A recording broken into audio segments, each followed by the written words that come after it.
Domingo primero de Adviento.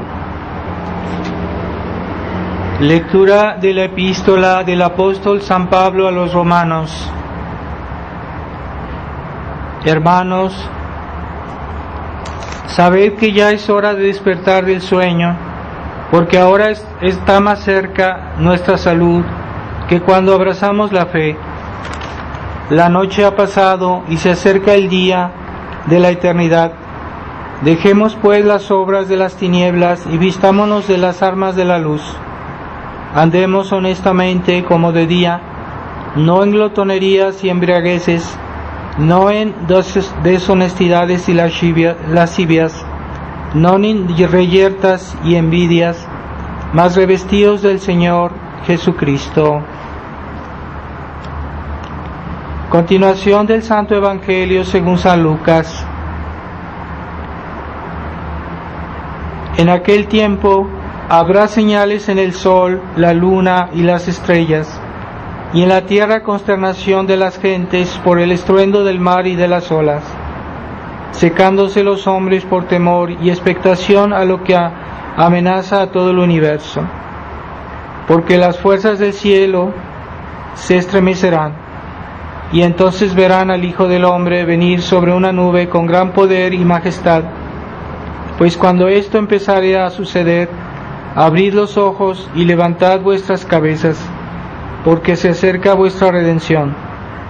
Y les propuso este símil: reparad en la higuera y los demás árboles, cuando brota ya de ellos el fruto, conocéis que está cerca el verano. Así también, cuando veáis suceder estas cosas, sabed que está cerca el reino de Dios. En verdad os digo que no pasará esta generación hasta que todo lo dicho se cumpla. El cielo y la tierra pasarán, pero mis palabras no pasarán.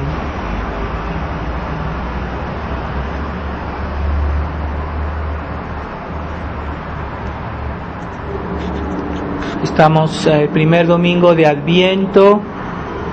Debemos recordar que es tiempo de penitencia. El tiempo de Adviento es el tiempo de conversión, de oración, por eso es color morado, los ornamentos son de color morado, y les animo a hacer alguna penitencia especial en este tiempo. Hay personas que pues tienen más salud que otras, pero pues hagan un esfuerzo según sus posibilidades. Primer esfuerzo es la primera penitencia es el cumplimiento del deber de Estado, las obligaciones habituales bien hechas, y ya después también pues alguna otra penitencia si pueden hacerla. Yo les animo aunque ya han quitado todas las obligaciones hoy, pero yo les animo a hacer también ayuno, por ejemplo en las témporas de Adviento. Y también se puede hacer ayuno, por ejemplo, la vigilia de la Inmaculada Concepción, el día 7, y en otros, si pueden, si tienen oportunidad los viernes, y otros días pueden añadirlo, ¿no? En otros tiempos, por ejemplo, en Cuaresma se hacía ayuno toda la Cuaresma, pero pues hoy ya la gente no quiere hacer esfuerzos, entonces si tienen la salud, si tienen el tiempo, la posibilidad de hacer, pueden hacer ayuno, más ayuno que el solo indispensable, lo pueden hacer. Es un consejo, y pero pues hay cosas que uno puede ofrecer también, por ejemplo algunas obras de caridad, limosnas,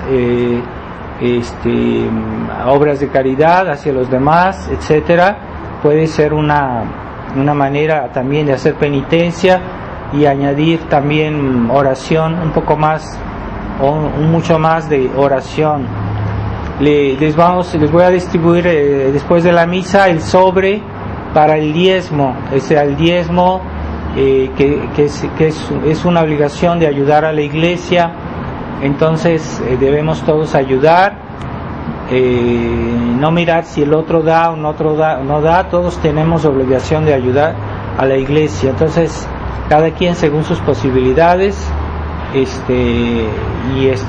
después de misa les damos este sobre para ayudar con limosna. En tiempo de penitencia también es una obra de penitencia dar una limosna, así que es una manera de ayudar a la iglesia.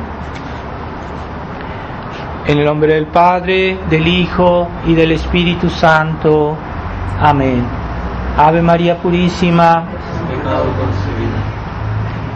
Estimados hermanos, estamos comenzando el año litúrgico que acabamos de terminar, pero que vuelve a comenzar este domingo, y debemos tratar de vivir la liturgia. La liturgia de la Iglesia es para ayudarnos a comprender mejor el misterio de Cristo. Entonces cada fiesta tiene su lugar en el misterio de Cristo y cada fiesta tiene su importancia. Así que la Iglesia se puede decir que nos hace volver a repasar nuestro catecismo cada año, nos hace volver a pensar en todas las verdades de la fe cada año, para que aprofundicemos.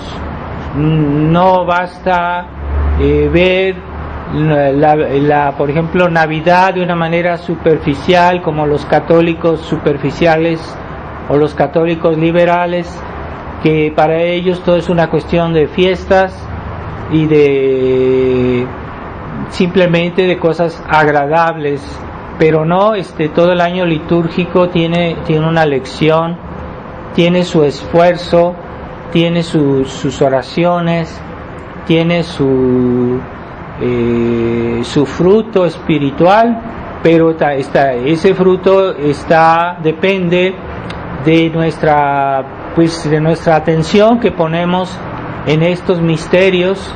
Así que consideremos que por ejemplo, el misterio de Navidad, pues es meditar sobre el hecho de que el Verbo eterno se haya hecho carne para salvarnos, y eso es realmente lo esencial del tiempo de Navidad.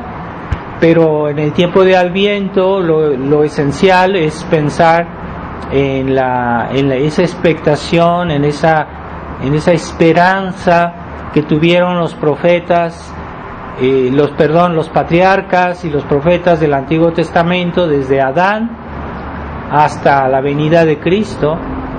Entonces es un tiempo de esperanza. Así que ya se comienza a sentir la alegría de la Navidad, pero no es Navidad todavía, pero ya se siente esa alegría de que va a llegar el Mesías.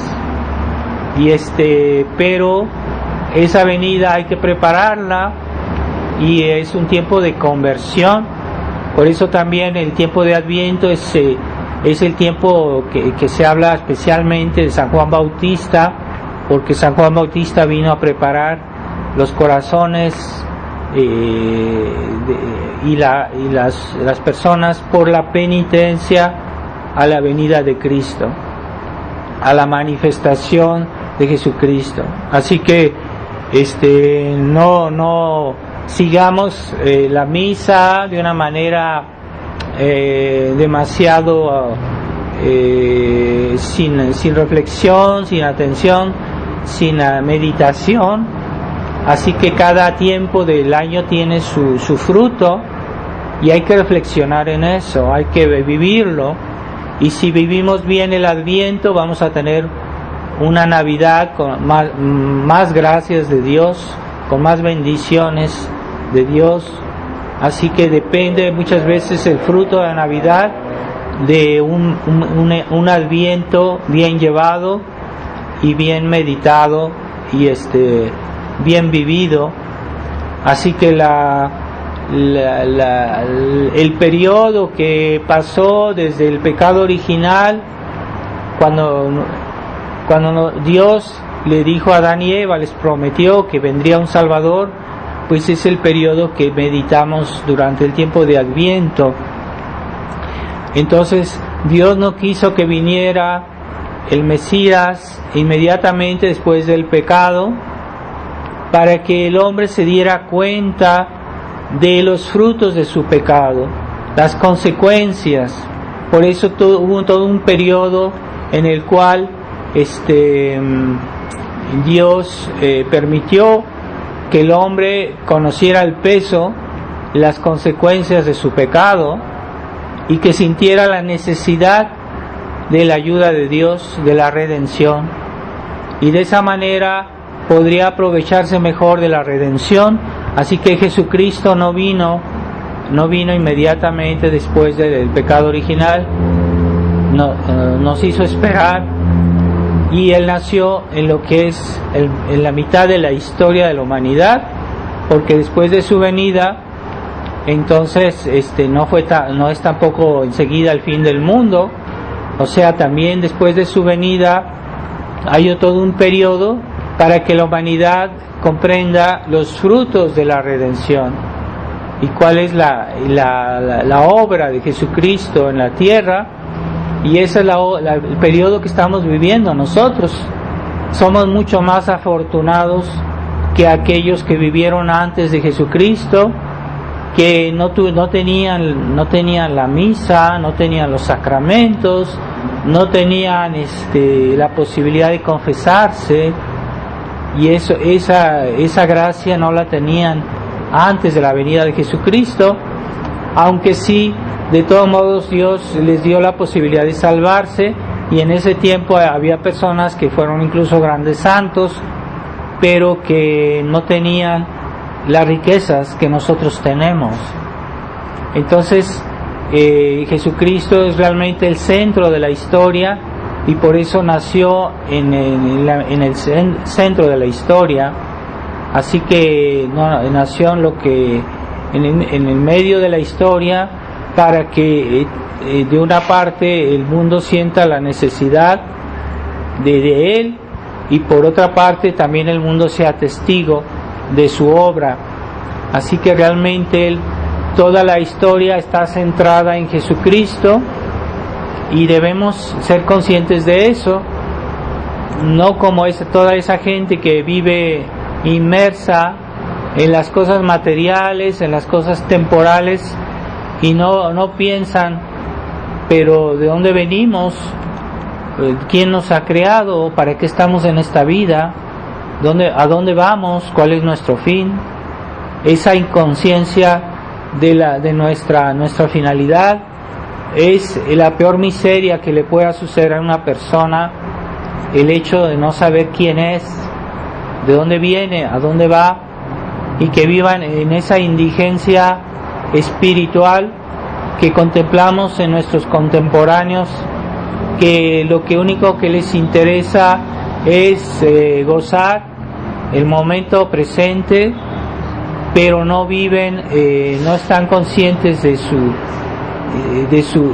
la razón de su existencia, por qué Dios nos puso en la tierra. Y eso es realmente dramático, ver que las personas desperdician toda su vida y desperdician su eternidad por la inconsciencia de las verdades de nuestra religión. Realmente es lo principal, saber de dónde vengo. Por ejemplo, quién es mi padre. Dios es mi padre, y para qué me puso en la tierra. Es importantísimo, es esencial. ¿Y qué será de mí después, cuando yo muera? Pues es importantísimo, porque compromete toda mi existencia en la eternidad. Entonces, no ser conscientes de estas cosas es la peor pobreza, la peor indigencia que pueda haber. Entonces, el mundo presente tiene esa capacidad de hacer que la gente olvide lo esencial, y que viva como si no pasa nada, como si no va a pasar nada mañana, como si Dios no existe. Y no por eso Dios deja de existir. no por eso deja de ser verdad que nos dirigimos hacia la eternidad y que ya nuestra muerte nos fijará, sea en la felicidad, sea en el sufrimiento del infierno. Es algo que no podemos evitar, quien quiera que sea. Entonces, ignorar esas cosas es lo peor que nos pueda suceder.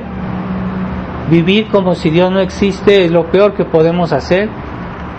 Y esa falta de conciencia, de sensatez que hay en nuestra época, la falta de reflexión realmente sobre las cosas más importantes.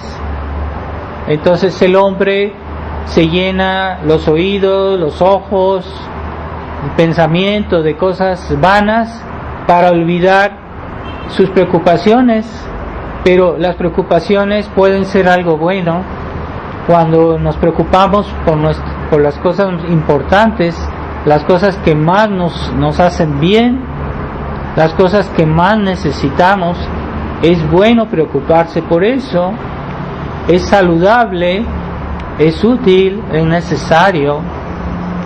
Entonces, la superficialidad de nuestra época es uno de los grandes flagelos que hacen más daño, y debemos tratar de evitar ser superficiales, de tratar de vivir con conciencia de lo que es más importante.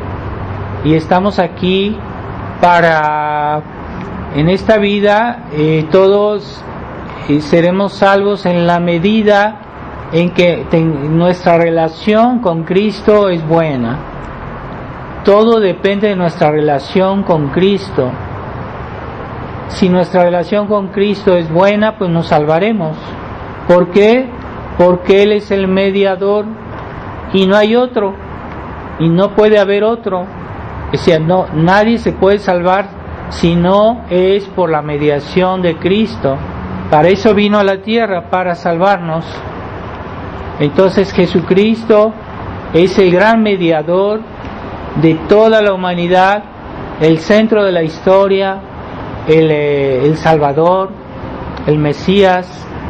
Entonces debemos tomar conciencia de eso, porque aún nosotros que decimos que tenemos la fe, no estamos a la altura de estas verdades. Muchas veces nuestra vida no corresponde a nuestras convicciones, no corresponde. O sea, nuestra vida debería ser mejor, debería ser más intensa, más ferviente, más armoniosa con las verdades eternas, y sin embargo constatamos muchas veces que no lo es.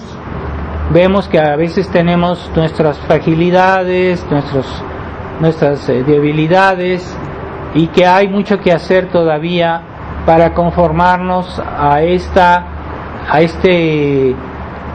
nuestro Salvador, para que recibamos todas las gracias que Él ya antes de que naciéramos ya tenía previsto, cuál era el plan para cada uno de nosotros, y el grado de gracia que nos quería conferir, y el grado de felicidad que nos quería conferir en el cielo.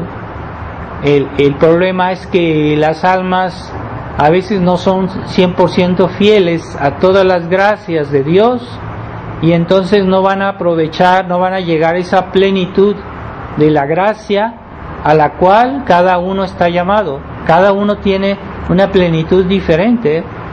Estamos llamados a una plenitud de gracia. Entonces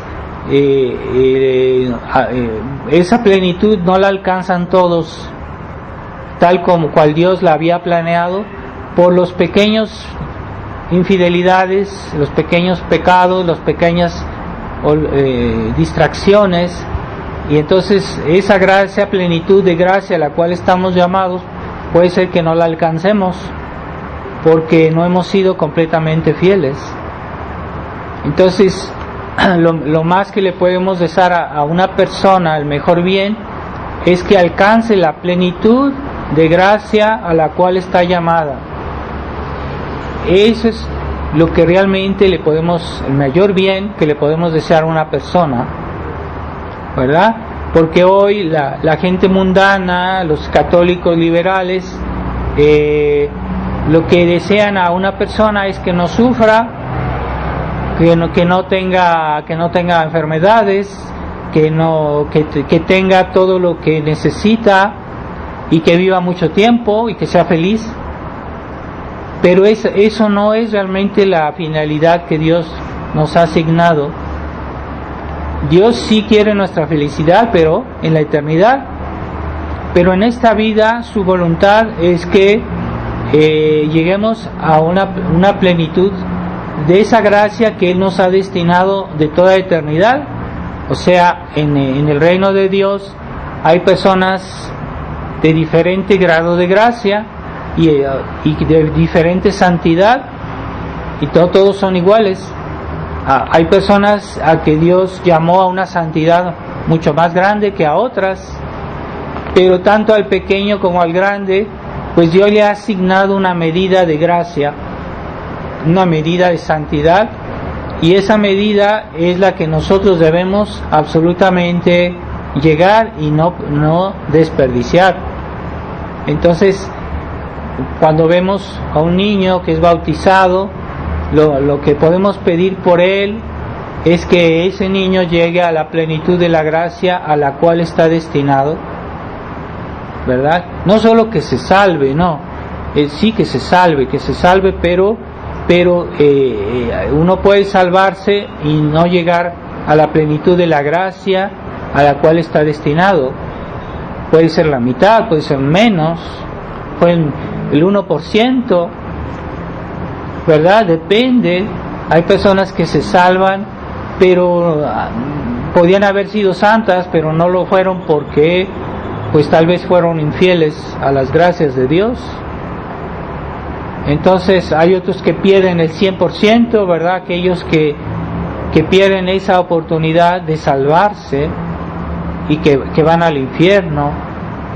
Entonces no van a alcanzar ni siquiera un poco de esa gracia que Dios les había previsto. Así que todos los días debemos sacudirnos para ser fieles a la gracia que Dios nos da a cada momento. Esa gracia no hay que desperdiciarla. Cada momento tiene su gracia y a la cual hay que ser fiel, y hay que ser fiel plenamente, porque algunos toman un poco y dejan otro poco, y realmente, o a veces esa lentitud a responder a la voluntad de Dios hace que desperdiciemos la gracia. Entonces estamos perdiendo oportunidades que Dios nos da para ser más felices en la otra vida, incluso de salvarnos. Hay que tener cuidado. Y San Agustín decía: timeo deum transeuntem et non redeuntem. Yo temo a ese Dios que pasa y que no regresa. Es decir, que a veces Dios nos da gracias que ya no nos las va a volver a presentar, que ya no vamos a tener oportunidad de aprovecharlas. Entonces cada momento su pena, su esfuerzo. Y hay personas, la gracia Dios la da en el presente, Dios no la da en el pasado, Dios no la da en el futuro, Dios la da en el presente, en el momento presente. Dios nos da su gracia. Así que hay personas que pasan toda su vida pensando en lo que les pasó antes, en lo que sufrieron, en lo que les hicieron, y pasan toda su vida pensando en el pasado y desperdician la gracia presente porque no piensan en el momento presente, las obligaciones del momento presente. Y hay personas que pasan su tiempo en el futuro pensando en lo que podría pasar, en lo que podría suceder, en etcétera, o viven en cosas imaginarias que no tienen valor del punto de vista de la gracia. Por ejemplo, hay personas que leen muchas novelas o que ven películas de cosas de mundos inexistentes y así pasan su vida, pero no aprovechan la gracia del momento presente, como hacía la Virgen María. La Virgen María vivía el momento presente intensamente, el momento presente. Y si uno vive bien el momento presente, pues tendremos un futuro mejor, porque el futuro se construye ahorita. El futuro no se construye mañana, no, se construye ahorita, en el momento presente. Y Dios nos da su gracia, su luz, sus bienes en el momento presente. Entonces, hoy la gente vive de la imaginación, está pensando en cosas que no son su deber actual y desperdician sus obligaciones del momento presente, y hacen menos o están ociosos pensando en cosas, pero no hacen lo que deben hacer en el momento presente. Entonces eso es lo que Dios nos pide. Y él a veces, por ejemplo, hay cosas que vamos a hacer mañana y que es vano estarse preocupando de eso, porque la gracia de Dios para hacer lo que voy a hacer mañana, pues me la va a dar mañana, pero ahorita me da la gracia para hacer bien el momento presente. Entonces hay que estar siempre atentos, como hacían los santos. Los santos eran muy atentos a todo lo que se les venía a la cabeza, a todo lo que hacían y cómo lo hacían. Eran muy diligentes, muy atentos, y decían: ¿por qué hice esto? ¿Por qué pensé esto? ¿Por qué razón? Y corregían. Después dicen: no, es que hice esto por ligereza, hice esto sin pensar, pero iban corrigiendo y así llegaron a ser santos. Entonces, esa preocupación por hacer bien las cosas en las cuales, donde estamos actualmente, hacerlo bien, ¿verdad? Entonces, en ese sentido, la Virgen fue perfecta, la Virgen María. Por eso en estos días vamos a tener la fiesta de la Inmaculada Concepción, el 8 de diciembre. Esa fiesta pues nos hace recordar que la Virgen fue perfecta, no solo cuando nació, cuando fue concebida, sino que fue siempre perfecta y fiel a todas las gracias de Dios, al punto que la Virgen no cabe el reproche de haber sido infiel a una gracia, o incluso de haber sido lenta, porque a veces hacemos las cosas pero no las hacemos rápido, no las hacemos plenamente, con fidelidad, si no somos un poco lentos, y eso también es pecado. A veces que hacemos nuestro deber, lo podíamos hacer mejor, más rápido, y no lo hacemos más rápido, pues eso es pecado. Es un pecado venial, pero es un pecado. Entonces hay personas que se confiesan y dicen: no, Padre, no tengo pecados. Entonces es falso, todos tenemos pecados. Dice la Escritura que el más santo peca 7 veces al día. 7 veces en la Escritura, eso quiere decir que es muchas veces. Entonces esa lentitud, que aunque hacemos a veces nuestros deberes, puede ser pecado, puede ser un pecado venial, pero es pecado. Entonces la Virgen nunca se dio ninguna lentitud, o sea, nada. La Virgen fue perfecta de todo punto de vista. En ella la fidelidad a la gracia fue perfecta. Nosotros no estamos en ese caso. Todos de alguna manera hemos desperdiciado la gracia, ¿verdad? Se puede decir, pero a veces no es por maldad, a veces es porque somos frágiles, porque somos débiles, porque somos olvidadizos. Por eso es necesario tener cuidado, y por eso mismo que somos olvidadizos, debemos todos los días, antes de acostarnos, hacer un examen de conciencia. No acostarnos como los animales que nomás llegan y se echan y ya. Entonces es bueno el método ignaciano de San Ignacio de Loyola, que nos ayuda a tener método en nuestra vida. ¿Por qué método? Para no desperdiciar la gracia.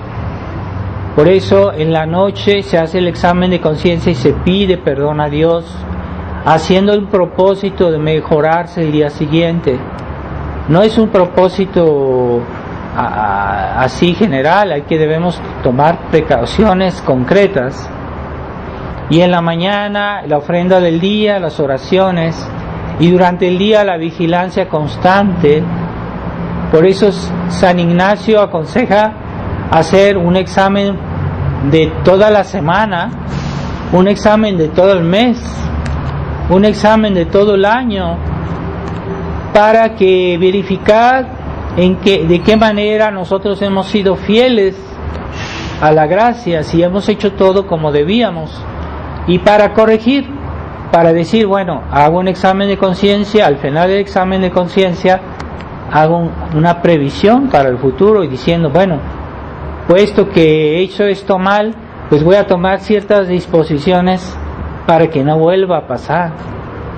Voy a evitar tal cosa, voy a hacer esta cosa, esta precaución, voy a hacer algo concreto. Y así es una grande ayuda para nosotros que somos frágiles, que no tenemos las gracias que tuvo la Virgen María. Ciertamente no las tenemos, de haber nacido con una concepción inmaculada, pero estamos heridos por el pecado, tenemos nuestros defectos, nuestras lentitudes. Entonces, cuando una persona sigue el método ignaciano en el examen de conciencia particularmente, pues tiene una vida más coherente, más fiel y más atenta a lo esencial, porque la vida moderna es muy distractiva, es muy fácil distraerse y dar importancia demasiada a lo que no lo tiene. Entonces hay niños que pueden pasar todo el día en la computadora viendo tonterías. Yo no digo que sea siempre forzosamente algo malo, pero no son cosas importantes. Entonces lo más importante primero, y lo más importante es nuestra relación con Dios. ¿En qué relación yo tengo con Dios? Si yo estoy en pecado mortal, simplemente no tengo relación con Dios, porque estoy en ruptura con Dios. Entonces eso es lo que hay que verificar todos los días. ¿Y cuál es mi relación con Dios? Hay personas que están en gracia de Dios, pero están lejos de Dios, en el sentido que se olvidan de Dios, o que están disipados, o que están demasiado absorbidos por el mundo, y entonces no pueden rezar, no pueden meditar, porque sus actos los hacen como de una manera completamente ajena a Dios, porque no están en presencia de Dios, no ofrecen sus actos del día, no ofrecen sus pensamientos, y como no están en presencia de Dios, pues son presa fácil del pecado, de las ligerezas, de las tonterías, y cuando todo va bien, pues por lo menos nada más pierden el tiempo, que es precioso para ganar el cielo. Entonces debemos todos los días tener cuidado de permanecer bajo la mirada de Dios, en presencia de Dios, y que todos nuestros actos estén dentro de la ley de Dios.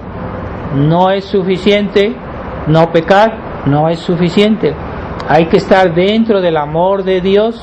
Así que si en nuestros actos no hay pecados, es algo bueno, pero falta el amor, falta el mérito. entonces no basta no pecar, hay que también hacer buenas obras.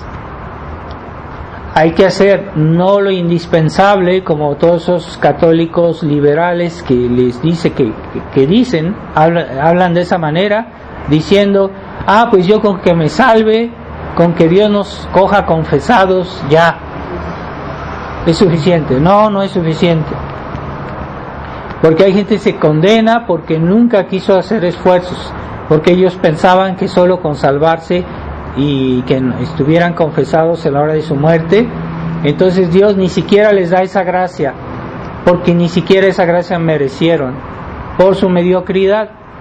Así que no hay que tentar a Dios y decir, es que yo con que me salve ya.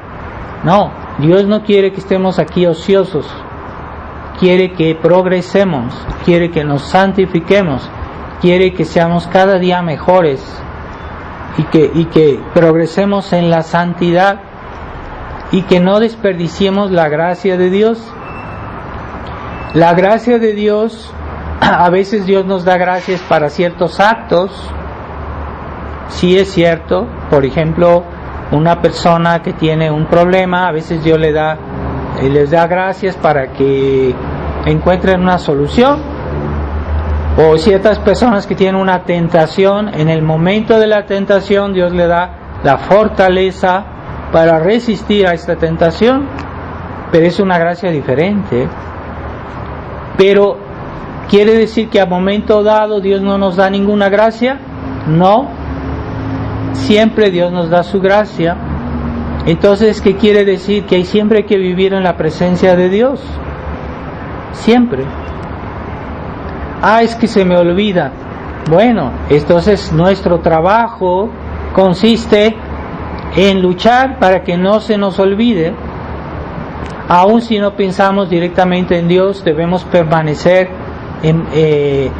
con un cierto recogimiento. Hay personas que están así como disipadas. Es la situación, el estado de disipación es contrario a la presencia de Dios. Hay personas que están siempre fuera de sí, siempre con bromas necias, con una alegría malsana, una alegría tonta, distraídos. Yo no digo que han hecho un pecado grave, pero no viven en presencia de Dios. ¿Qué quiere decir? Que están desperdiciando la gracia, porque cada instante, cada segundo vivido en presencia de Dios hace que aumentemos en la gracia. La gracia continúa a crecer, es como una plantita que crece todos los días un poquito más.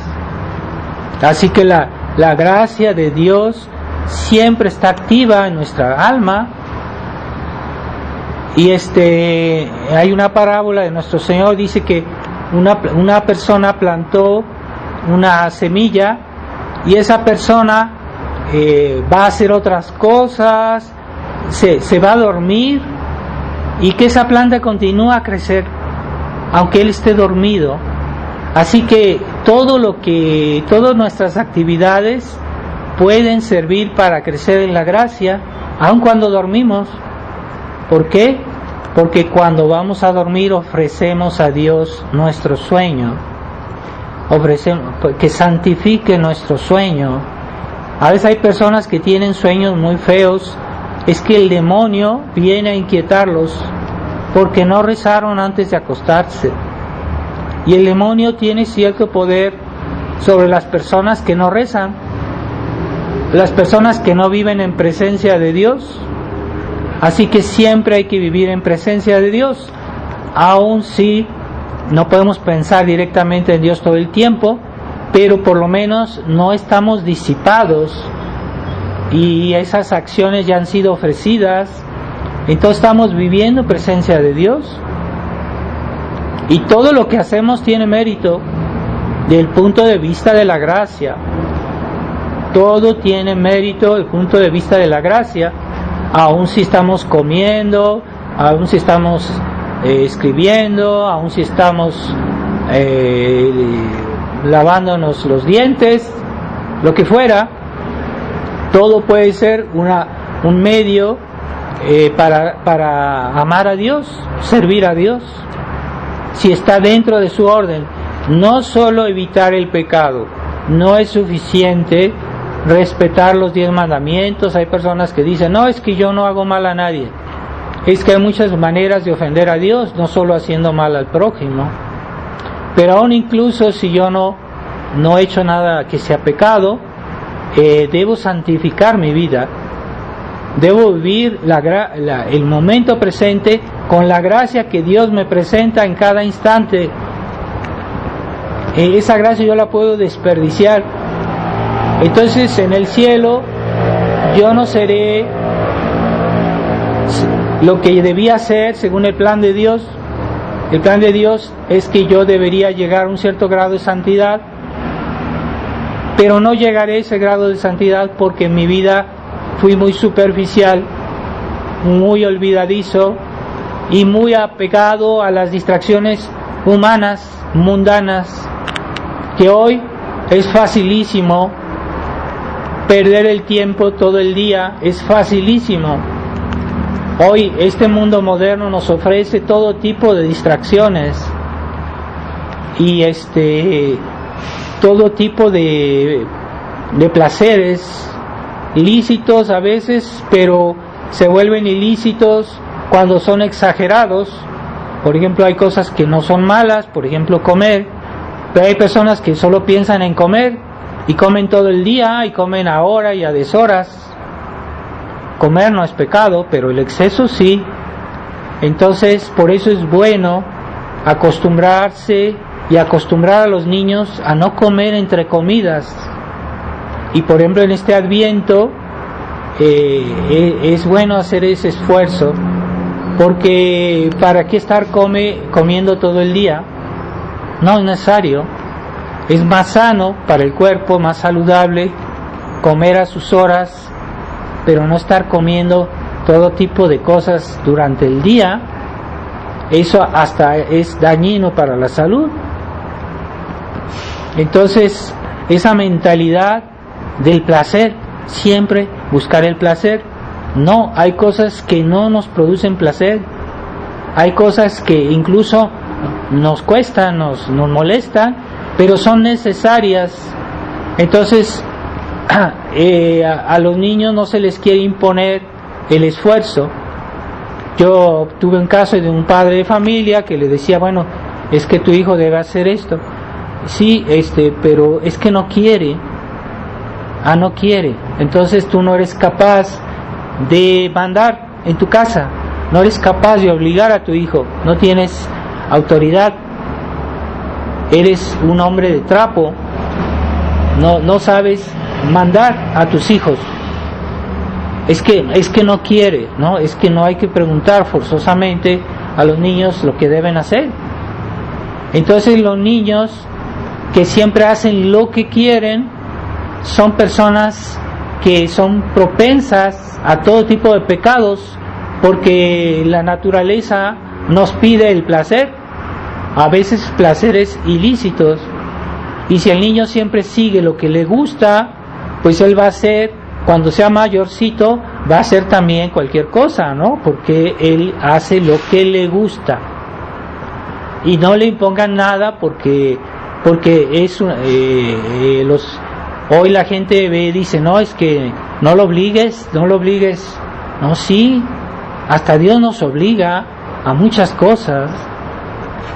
Hay que aceptar que hay ciertas cosas que son penosas, pero forman parte de nuestro deber, forman parte del deber de Estado, de la voluntad de Dios, y eso nos ayuda, nos hace bien.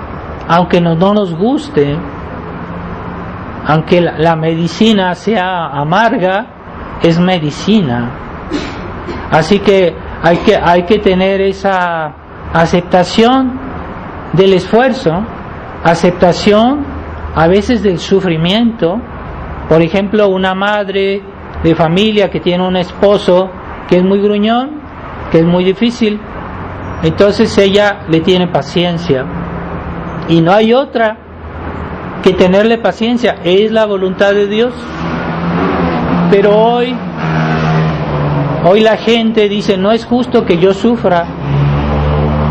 Entonces, ¿qué? Divorcio, y los niños sufren las consecuencias del egoísmo de los padres. Entonces, no, a veces forma parte de nuestro deber tener paciencia a los demás, y eso es la gracia del matrimonio, la gracia que los esposos recibieron el día que se casaron. Es una gracia para sobrellevarse toda la vida, y forma parte de la gracia de Dios. Entonces Dios les da esa gracia para ser un buen esposo o buena esposa. A veces no solo el esposo es difícil, también las mujeres a veces son muy difíciles, y hay esposos que son mártires de su mujer, porque tiene mal genio, porque es caprichosa, porque habla de más. Entonces también puede haber esa paciencia de parte del marido. Pero hoy dicen, no, es que yo tengo derecho a vivir mi vida, así que tiene derecho, es decir, a no sufrir, a ser solo feliz en esta vida. Ese es el ideal mundano, el ideal pagano, pero no es el ideal cristiano de llevar la cruz. No es lo mismo. A veces los niños también tienen paciencia con sus papás, porque hay unos papás que creen que siempre tienen la razón. Generalmente sí la tienen, pero puede pasar que un niño tenga que tener paciencia con sus papás, y esa es la gracia de Dios. Está haciendo la voluntad de Dios ese niño, que a pesar de que es difícil para él, pero él no se rebela, él no falta al respeto, y él sigue amando a sus papás a pesar de los defectos de sus papás. Eso es muy bonito. Los niños respetuosos, sí los hay, que a veces hay casos, no es todos los días, pero hay casos de niños que son más conscientes que los papás de ciertas cosas. Entonces hay papás que solo viven con el ideal moderno de que hay que vivir bien la vida. Aquí estamos para divertirnos, para ganar dinero, para enriquecernos, y ya Dios pues es de vez en cuando, Dios, que Dios nos ayude, pero no rezan. Y sí tienen en su casa una imagencita de la Virgen, pero no la invocan. Creen que por ese hecho ya tienen derecho a ir al cielo. No tienen derecho a ir al cielo. Por el hecho de tener una bonita imagen de la Virgen de Guadalupe en su casa, creen que por eso se van a salvar, y que ya hicieron todo. No es suficiente. Hay muchas gracias que Dios nos da en cualquier momento para que seamos fieles, pero esa gracia de Dios hay que tener en cuenta que viene de Dios, y es como si Dios nos tocara el corazón cada vez que nos da su gracia. Nos toca el corazón, y si no lo percibimos, quiere decir que tenemos un corazón duro, un corazón insensible a la gracia. Y eso se vuelve una costumbre. Cuando una persona resiste a la gracia una vez, 2 veces, 3 veces, con el tiempo adquiere un corazón duro, que aunque reciba las gracias de Dios, ya no las percibe, ya no las sigue. Su corazón se ha vuelto duro. Así que no caigamos en esa dureza. Es como una maldición, porque una persona que resiste siempre a la gracia toda su vida está como maldecida y se dirige al infierno.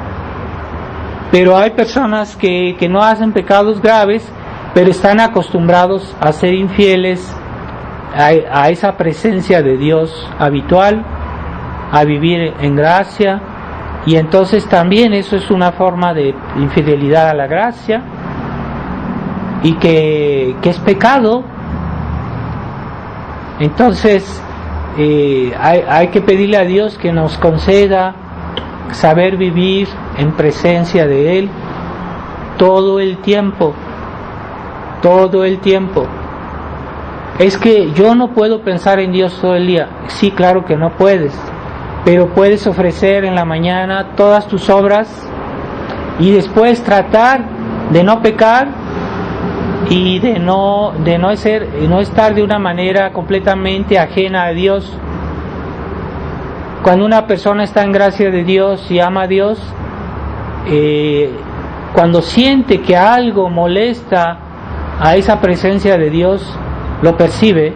Por ejemplo, se pone a platicar con una persona que es muy mundana y que la jala para el mundo, pues esa persona que hizo su ofrenda del día en la mañana siente como un cuerpo extraño en su alma, como algo extraño, lo siente, lo detecta, es como una luz roja que se prende diciendo: esto me molesta, esto no es extraño para mí.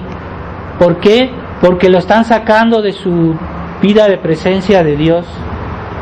Siente que esa persona es mundana, siente que esa persona es ajena a Dios, le molesta lo que hace, lo que dice. Por eso San Ignacio nos decía: hay que probar las cosas, y hay cosas que nos dan mal gusto y que nos hacen perder el gusto de Dios, y eso nosotros tenemos una reacción instintiva diciendo: esto no, hay algo que no va, que no está bien. Y entonces San Ignacio, él usaba esa discreción de espíritu para ver cuando una cosa es extraña a nuestra fe, y en ese momento debemos reaccionar, porque si no reaccionamos, entonces vamos a seguir eso y vamos a perder la presencia de Dios. Había un autor en el Renacimiento que se llamaba Erasmo de Rotterdam, que era un autor que, según eso, él era muy cristiano, pero esa persona hizo mucho daño con sus libros porque banalizó la vida cristiana, se burlaba de la vida de los monjes, se burlaba de muchas cosas y criticó mucho a la iglesia, pero escribía muy bonito, era un gran profesional, era un gran literato, y mucha gente lo leía. Y San Ignacio de Loyola una vez agarró uno de sus libros y dice: este libro me inquieta, este libro me deja un mal gusto respecto a mi presencia de Dios, a la gracia habitual que yo tengo. Pues ese autor hizo mucho daño, y en un tiempo mucha gente pensaba que era bueno, pero San Ignacio sintió que había un mal espíritu en esos escritos, y es una de las personas que facilitó el advenimiento del protestantismo, porque él criticó mucho a la iglesia, criticó mucho a veces son ciertos, pero hay que tener cuidado, de ciertos sacerdotes, de ciertos eclesiásticos, los expuso demasiado y terminó provocando él también el protestantismo. Entonces San Ignacio, nada más por la discreción de espíritus, dijo: no, estos libros no son buenos, me dejan un mal gusto, me enfrían el amor de Dios, me alejan de la presencia de Dios, mejor no lo leo. Y no lo leyó, y ya el tiempo le dio la razón a San Ignacio. Así que cuando nosotros vemos un escrito o un video o una persona, una conversación, y sentimos que eso nos enfría en el amor de Dios, en la devoción, en la presencia de Dios, es mala señal, es decir, hay que alejarse de eso. Pero aquellos que no reaccionan, y son como los católicos liberales, que quieren probar de todo, quieren probar lo bueno y lo malo, los buenos libros, los malos libros, y se sienten muy inteligentes y creen que ellos saben todo, hasta le dan lecciones a los sacerdotes. Hay unos que se atreven a faltarles al respeto. Entonces esa seguridad de sí mismo es mala, es muy típica del hombre moderno, Así que nosotros debemos tener cierta humildad, y a veces no es porque yo entiendo bien por qué esto está mal, pero yo siento los efectos de esa conversación, de esa lectura, de eso que vimos o que oímos, que me deja un mal gusto y que me enfría en la presencia de Dios, en el amor de Dios. Mala señal, hay que alejarse de eso. Y así es bueno, por eso tratar de vivir en presencia de Dios, ¿verdad? Como la Sagrada Familia dice, ellos vivían siempre en presencia de Dios porque el niño Jesús era Dios, pero todos sus actos estaban santificados, todos, y todos los actos de ellos pues eran fieles ellos a la gracia, así que no había lentitud en sus pecados, en sus actos. Yo tuve el caso de una persona, una señora que vino a confesarse conmigo y que me decía, yo le decía, bueno, dígame sus pecados. Me decía, no, padre, yo no tengo pecados, yo soy muy buena, yo nunca le he hecho daño a nadie, yo me porto bien, hago todo bien. Está bien, pero ¿tendrá algún pecado? No, padre, es que yo no me acuerdo de ningún pecado. Entonces yo le decía, bueno, por lo menos dígame un solo pecado de su vida para que yo pueda darle la absolución, porque si no hay pecado no le puedo dar la absolución. Y esa señora dijo que no se acordaba de ningún pecado en toda su vida. Así que tuve que decirle, bueno, pues entonces no le doy la absolución. Eso es un caso de mucha soberbia. Una persona que habla así es porque es muy soberbia. Todos hacemos pecados, está en la Escritura. El más santo peca 7 veces al día. Muchas veces, 7 veces, si quiere decir muchas veces. Ahí son pecados de lentitud. Hacemos algo, pero lo hacemos con lentitud. Es pecado. Como un niño le dicen, ve, su mamá le dice, ve y haz esto, y el niño se pone a hacerse tonto y lo hace después. Es un pecado, ¿verdad? Son pecados pequeños, pero son pecados, ¿verdad? Hay cosas que yo, con mis capacidades, con mis medios, con lo que Dios me ha dado, capacidades personales o mis bienes, yo hubiera podido hacer más bien de lo que hice y no lo quise hacer, pues es pecado de omisión. Es pecado de omisión. Entonces Dios no nos pide hacer lo que no podemos hacer, ahí no hay problema, pero lo que sí está en nuestra mano y que tenemos la posibilidad podemos hacerlo. Hay cosas que estamos obligados en justicia, es decir, que estamos obligados estrictamente, y hay cosas que estamos obligados en caridad. No es lo mismo. Si yo veo a un pobre en la calle que está muy necesitado, si yo no le ayudo, no hago un pecado contra la justicia, porque ese dinero es mío. En sí, no tengo obligación de dárselo, de ninguna manera, pero en caridad sí puedo tener obligación, y el pobre no me puede llamar la policía, decir, es que esta persona no me dio dinero. Entonces es que no es un pecado contra la justicia, pero Dios sí me lo va a reprochar. Un día Dios me dirá, ¿qué pasó? Yo te di esos medios y tú no quisiste usarlos bien, hiciste un pecado contra la caridad. Entonces no es lo mismo. Entonces hay personas que por ejemplo no quieren ayudar a los demás, no quieren ayudar a la iglesia, y dicen, es que yo no estoy obligado, es mi dinero, es mi tiempo, es mi voluntad. O sea, sí, es cierto, en justicia no a veces, pero en caridad sí estás obligado. De todos modos Dios te pedirá cuenta.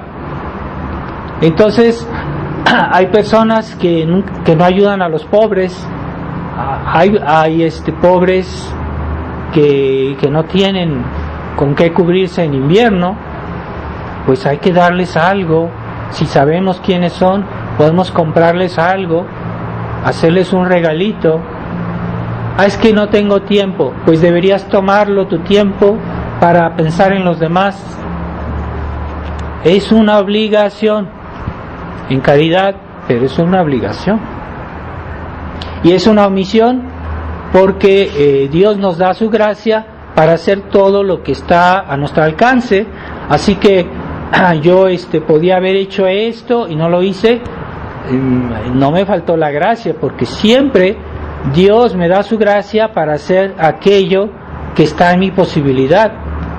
Así que no hay que excusarse, ¿verdad? Entonces, ciertamente es imposible que una persona que sea perfectamente a la gracia, porque solo la Virgen María fue inmaculada. Así que nosotros siempre tendremos alguna lentitud, algún defecto, pero lo que cuenta es que esa no sea voluntario. A veces tenemos pequeños pecados de paciencia, pero se nos escapa y es casi involuntario, pero es un pecadito muy pequeño. Pero lo que molesta mucho a Dios son los pecados deliberados. Es decir, cuando yo me doy cuenta que algo está mal, aunque sea una cosa muy ligera, pero yo lo hago a pesar de que me doy cuenta con toda conciencia, ese pecadito venial ofende mucho a Dios. Aunque sea un pecado venial, ofende mucho a Dios porque lo hicimos de una manera deliberada. Se vuelve más grave. Entonces hay que tener cuidado. Si hay pecadillos que Dios los perdona muy fácil, porque dependen de nuestra fragilidad, y a veces sin querer casi se nos escapa, ¿verdad? Sin querer casi, no lo queremos, pero bueno, lo hacemos porque somos débiles, y esos pecados Dios los perdona muy fácilmente. Pero cuando hacemos pecados, aunque sean pecaditos veniales, pero muy deliberados, Santa Teresa de Ávila decía lo mismo: esos pecados ofenden mucho a Dios porque son deliberados. Cuidado que no se excusen: es que hice un pecadito, no es grave, jeje, y les da risa. Entonces esta ligereza, entonces es típico del católico moderno, superficial, es excusarse de esos pecaditos y hasta verlos como algo gracioso. Cuando un niño chiquito dice groserías, mira qué gracioso, qué simpático, y el niño se acostumbra a eso. Entonces esa superficialidad que ha destruido la vida cristiana, porque en el fondo la sociedad está hecha de individuos, y si los individuos fueran buenos, pues la sociedad sería buena.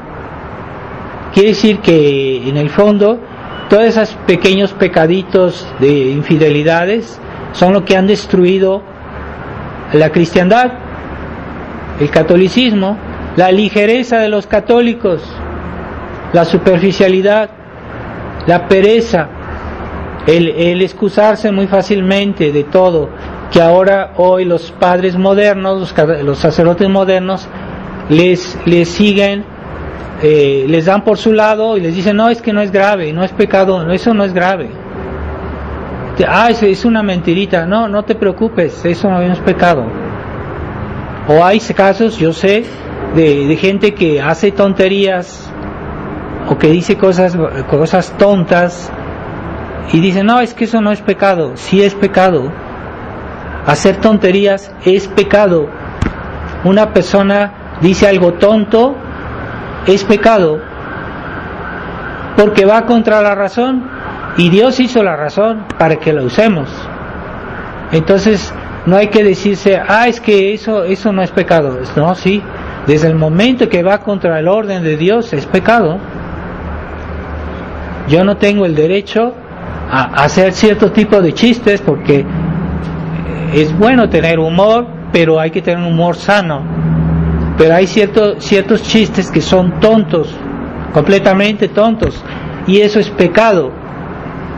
Santo Tomás hablaba de esas personas que se dedican a hacer, por ejemplo, reír a la gente, ¿no? Que son personas, es como actores. Dice, eso no es pecado, pero es malo, es pecado cuando hacen chistes que van contra la razón. Cuidado, no debemos ir contra la razón, aunque hagamos un chiste. Es un pecado. Entonces, la tontería es pecado. Hay gente que es tonta porque quiere, o es tonta por omisión, es decir, que no usa la razón y no se pone a reflexionar para arreglar sus problemas, para ver qué es lo que Dios quiere, para hacer cómo es que Dios quiere que yo haga esto o aquello, y no se pone a reflexionar porque tiene pereza de reflexionar. Pues eso es pecado. Esa pereza es pecado, ¿verdad? Y hay tantas cositas en las cuales podemos ser infieles a la gracia, porque a cada uno de nuestros deberes corresponde un auxilio de la gracia. A cada uno, aunque sea el más pequeño. Entonces la gracia de Dios está presente en toda nuestra vida para ayudarnos a hacer el bien. Y cada vez que decimos no, es una infidelidad a la gracia. Si yo veo a alguien me dice la verdad y yo no quiero hacerle caso, yo estoy siendo infiel a la gracia, porque la gracia siempre me llevará a la verdad. Entonces, si yo no quiero aceptar una verdad, aunque no la niegue, hay gente que uno le dice la verdad y se hacen tontos, como si no la oyeron, y se van, la ignoran, no la negaron, pero la ignoran. Pues eso es pecado, ignorar la verdad, es pecado. Y el que niega la verdad conocida hace un pecado más grave, que es un pecado contra el Espíritu Santo, negar la verdad conocida. Eso es un pecado muy grave. Que alguien que uno le dice la verdad y esta persona la niega a sabiendas, es un pecado contra el Espíritu Santo, que los cuales Jesucristo decía, esos pecados no se perdonan ni en esta vida ni en la otra. Deben ser muy graves para que nuestro Señor diga eso. Como esos tradicionalistas que uno les dice, mira, es que no se puede colaborar con aquellos que están destruyendo la iglesia.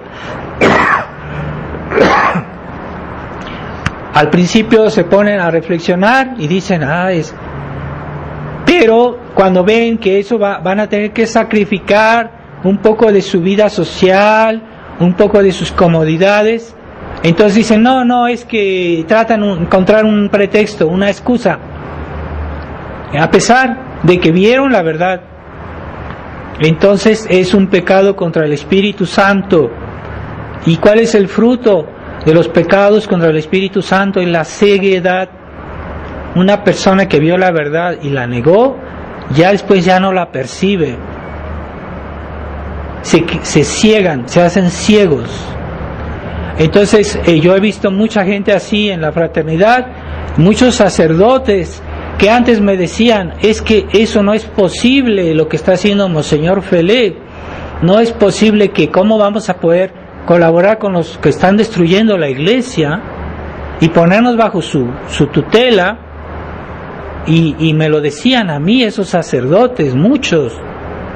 Pero cuando vieron que para ser fiel a eso tenían que sacrificar su situación, tenían que sacrificar sus aspiraciones, porque hay unos curas que son muy ambiciosos, que están esperando que los hagan superiores o que subir. Entonces prefieren hacerse tontos y terminan aceptando esa verdad que ellos dijeron que era cierta. Yo conozco varios casos de sacerdotes que me dieron la razón y que ahora dicen lo contrario, sin problemas. Es el pecado contra el Espíritu Santo. Y eso les pasa a muchos acuerdistas que quieren estar bien con Roma y que para no quedar mal, entonces ya no critican el concilio, ya no critican los errores conciliares y finalmente terminan aceptándolos. Y eso es un pecado contra el Espíritu Santo. Es muy grave un pecado contra el Espíritu Santo.